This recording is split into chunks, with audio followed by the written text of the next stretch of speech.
When I inherited my grandfather's ranch, most people saw nothing special about it. 42,000 acres of rolling grassland sat on the edge of a rapidly growing county, surrounded by wealthy developments, luxury communities, and ambitious investors looking for their next payday. To me, though, it was family history. Every fence post, every creek, every dirt road carried decades of memories. What I didn't know was that one of the most powerful homeowners associations in the state had already set its sights on my land. At first, the HOA board claimed they only wanted to discuss community improvements. Then survey crews started appearing near my property lines. Then construction equipment arrived. Before I could fully understand what was happening, a massive luxury golf course project worth nearly $40 million was rising across what they publicly claimed was HOA-controlled land. The problem? The land wasn't theirs. And when county land records finally surfaced, they revealed a mistake so catastrophic that careers ended, lawsuits exploded, and one HOA president's empire collapsed almost overnight. Bro, when I first heard how this unfolded, I genuinely couldn't believe it. What started as a simple property dispute turned into one of the most expensive acts of entitlement I've ever seen. My name is Ethan Walker, and for most of my life, nobody paid much attention to my ranch. That was exactly how I liked it. The property sat just outside a booming suburban corridor where luxury neighborhoods seemed to appear overnight.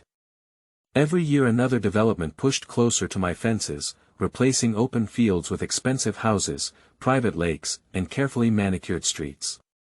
Meanwhile, I continued operating the ranch much the same way my grandfather had decades earlier. Everything changed when a luxury community called Silver Ridge Estates was built directly next to my western boundary. The neighborhood catered to wealthy retirees, executives, and investors. Massive homes overlooked the countryside, and before long the community's Homeowners Association became one of the most influential organizations in the county. Their board members frequently appeared in local newspapers discussing future growth plans, economic development, and community expansion. At first, their interest in my ranch seemed harmless. Representatives occasionally reached out asking whether I would ever consider selling portions of the property. I always declined. The ranch was profitable enough, and I had no interest in turning thousands of acres of family land into another housing project. That answer apparently frustrated certain people. Over the next year, strange things began happening. Survey markers started appearing near sections of my western fence line. Construction consultants visited neighboring properties. Expensive SUVs frequently parked along roads bordering the ranch. None of these things were illegal individually, but together they created an uneasy feeling that something larger was happening behind the scenes. Then came the first major warning sign. A county planning document surfaced online showing preliminary concepts for a world-class golf resort connected to Silver Ridge Estates. The proposal included luxury clubhouses, private event venues, artificial lakes, guest villas, and an 18-hole championship golf course. The estimated investment exceeded $40 million.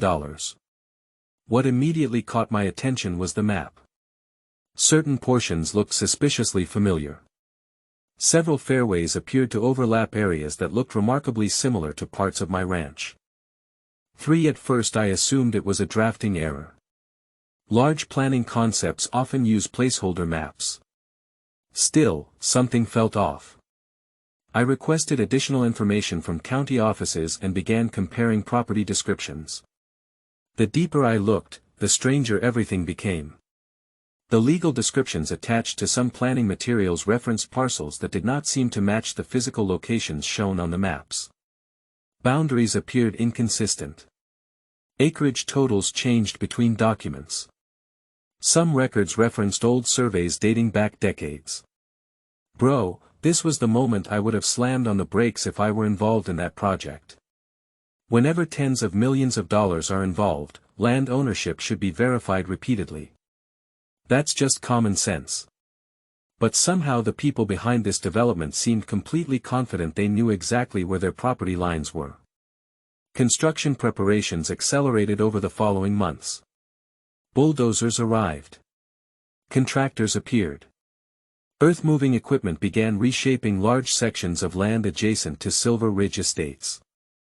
The HOA board celebrated publicly, boasting that the golf resort would increase home values and transform the community into one of the most prestigious destinations in the region. Local media ran glowing articles about economic growth and future tourism revenue. Investors poured money into nearby projects expecting property values to skyrocket. Meanwhile, I continued gathering records. What I found started keeping me awake at night. Historical maps from my grandfather's era showed boundary lines that differed significantly from newer documents being circulated by developers. Older county records consistently supported my ownership claims. Even more alarming, several original deeds appeared to contain descriptions that directly contradicted assumptions being used for the golf course project. For yet construction continued. Month after month, millions of dollars flowed into the development. Massive fairways took shape. Irrigation systems were installed. Artificial ponds were excavated. Luxury landscaping crews transformed open ground into pristine greens. And with every passing week, one terrifying possibility became harder to ignore. If my research was correct, a substantial portion of that brand new golf course wasn't sitting on HOA land at all. It was sitting directly on my ranch. The problem was that proving it would require uncovering records that many people assumed no longer mattered. And those records were about to change everything.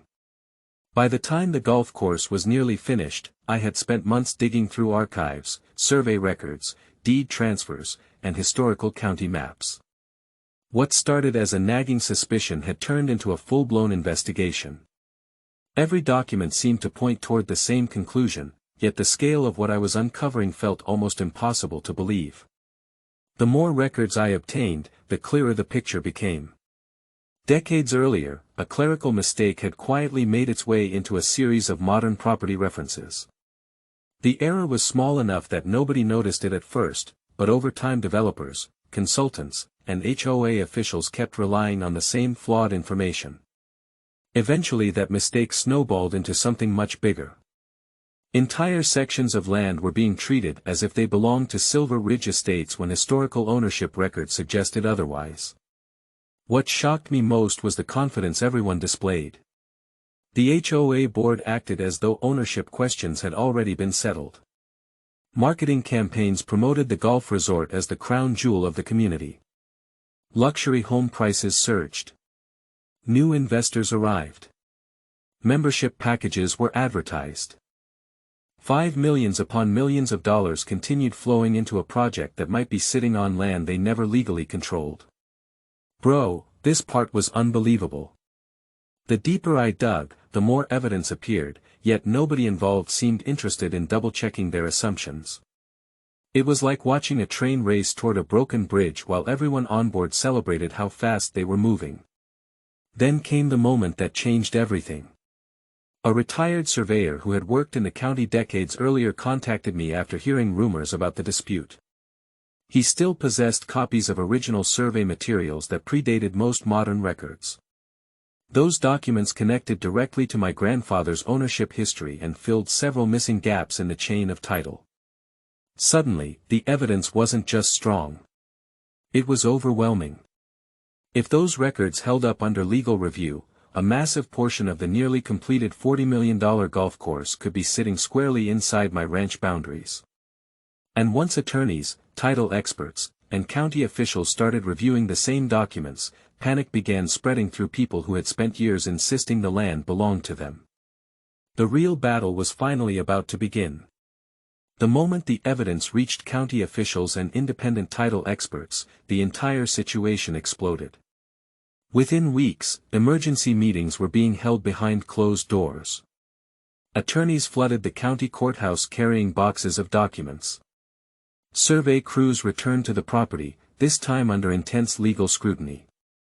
What had once been presented as a glamorous $40 million success story was suddenly becoming a nightmare.